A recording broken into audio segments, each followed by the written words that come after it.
This is Team 9, also known as the Entrepreneurs, which won the best team name, by the way.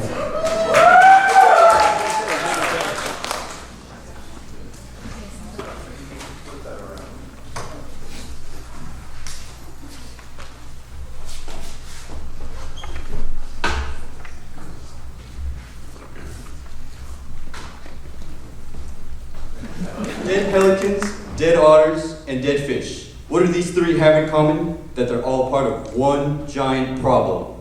So, heralding from Berkeley, I'm Dominic Tran, CEO of Spores for Shores, where our mission is to save the seas one spore at a time. So, back to our main issue. There are hundreds of millions of gallons of oil being poured into the sea each year. And this is affecting our friends with fur, fin, and feathers because it's getting into their skin, it's preventing them from insulating heat, and it's making them freeze to death.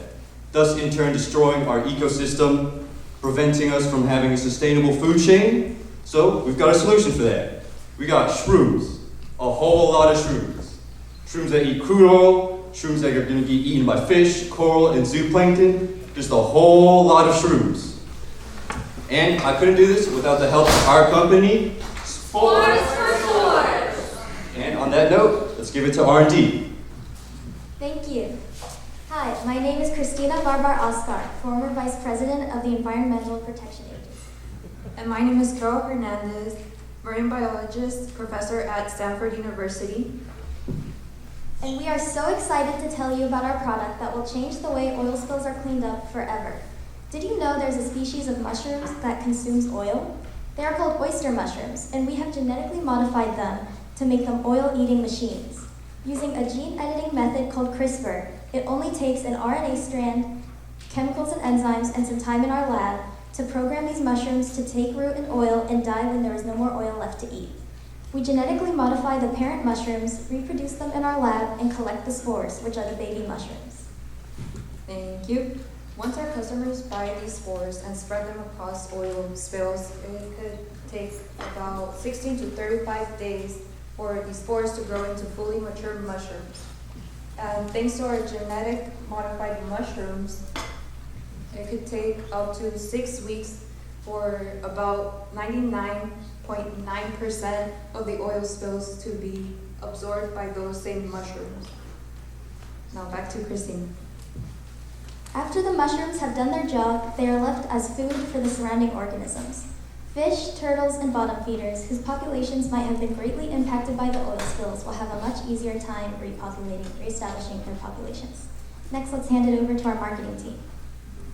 Hello, my name is Adrian Valencia. I am from UC Davis. Our target will be the EPA and oil companies and the Coast Guard. We'll also be how we'll be marketing to these people are through trade shows, private conferences, and other ways. We'll also be looking for science journalists to make public relations and partnerships. We'll also be using UPS to ship our product onto our COO. Thank you so much. My name is Micheline Ma, and I am the COO. I have a degree in business psychology. So, as you can see in this graph on the top right, one of the cleaning of the oil spills alternatives is oil skimming. However, it is not very effective and is also expensive. $12,000, that's a lot of money. Other alternatives include chemical dispersion and oil booms. However, they're not very effective either. Our company, Spores for Shores, has mushrooms that are 99.9% effective and they are cost effective. Moving on to sales, we did some research into how our customers are. So for government, they want to protect the environment. For the oil companies, their goal is to clean up their oil spills as cost efficiently as possible. And that's where we step in. We are the most cost effective, and we are the only company that creates these mushrooms. So there is a big demand. As for how to capture our customers, we have a lot of connections. We will connect through mail, email, and telephone. Everybody loves to talk to people on the phone, am I right? As for execution, as for the sales volume, we have a high demand, including like the Coast Guard and other oil companies. Moving on to financials. Hi everyone, my name is Nia Wong, and I'm going to walk you through our pricing plan for today. Basically, we based our pricing with cost, competition, and our target customers in mind. Alternatives to our product, like oil booms, have a baseline starting price of $3,000. We want to target well below that and hit $850. Can you say it with me? $850. All right, this will ensure effective production of our products at a price that high-profile customers like the government and production companies will enjoy and really take advantage of. We don't spare on two things at Spores for Shores: quality materials at a great price and our team. We want to make sure that most of our budget is going to our team members.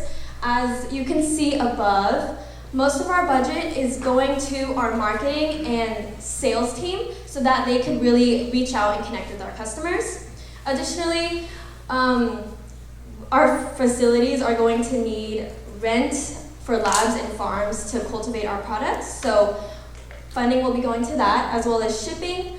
And in order to maintain independence and uniqueness in the market, we really want to focus on patenting, so some of our funding is going to that as well. For the startup capital, we have a privately raised $1 million in funding, and I'm going to pass that on to my co-CFO. Hi, I'm Milan Kaladindi, co-CFO of Spores for Shores. Next slide, please. Thank you. One more, Ben. Thank you. Here's a little 3-year plan of our company. Year 1, we plan on sticking to only the United States market. We plan on capturing around 30 to 35% of the United States market, given that our product has typically no competitors in this specific aspect of our product. In year 1, we plan on capturing around $900,000 in profits. In year 2, as we slowly expand, and in quarter 4 of year 2, we plan to expand to North America, trying to reach an international audience. We plan on receiving profits of $4 million. And in year 3, as we expand throughout the world, the United States represents 6% of the world's oil cleanup market. We plan on capturing 10% of the world's oil cleanup market, which will lead to a profit of around $5 to $6 million. As you can see here, the price in the red line here ramps up initially as we're trying to build the infrastructure. At first, we have to outsource our materials and labs to different universities and laboratories to create our products. As we create factories and streamline our process of creating it, we can drive down the cost, the marginal cost per product, allowing us to increase margins and lower the price of our product, making us more competitive in year 3 and year 4 as more competitors try to enter the market and compete with us. Now on to our HR.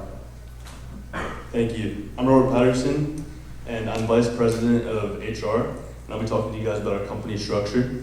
So, back one slide, please. Essentially, as you can see on the chart, our company structure is made up of 2 branches. You have your GMO research team, as well as a supply and transport team. We source these employees by going to post-grad programs at local and Ivy League colleges and having them, or recruiting them. And what do we do for these employees? Next slide, please. We have some amazing employee benefits here at Spores for Shores. As our finance team said earlier, a lot of the money that goes into this goes into our human resources, our salary, as well as benefits. So our benefits include not only medical, dental, and 401k match, but also potential stock options, tuition reimbursement, paid vacation, corporate family events, and diverse equity inclusion. And what these do for our employees is they will incentivize them to stay with our company in the long term and really be loyal to the company itself, as well as foster a good culture overall. And that's more on marketing. So. In our future of marketing, we will be marketing to fishing companies, harbor masters, and local boaters and fishers. More on the... Thank you. Some more additional applications for our product will be the disposal of oil in restaurants, but also households. And the disposal of other pollutants such as PCBs and other chemical spills. Now back to our CEO. All right, on to the grand finale for our grand investors. In anticipation for sustainable and consistent cash flow on the first few months, we're only asking for $600K for 7.5% of company stock. And a nice tasty treat is $10 in royalties until your investment has been reimbursed. So, what do you say? Isn't there much room for mushroom?